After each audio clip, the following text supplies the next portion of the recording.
আল্লাহ রাব্বুল আলামিন সূরা আন-নামলের মধ্যে বলছেন, أَمَّنْ جَعَلَ الْأَرْضَ قَرَارًا وَجَعَلَ خِلَالَهَا أَنْهَارًا وَجَعَلَ لَهَا رَوَاسِيَ وَجَعَلَ بَيْنَ الْبَحْرَيْنِ حَاجِزًا।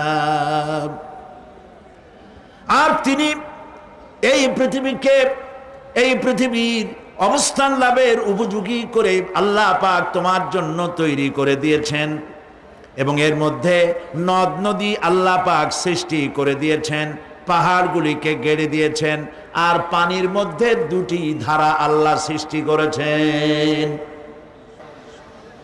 পানির মাঝখানে একটা অন্তরাল সৃষ্টি করেছেন। এটি একটা তো আবিষ্কার হয়েই গেছে, সেটি হলো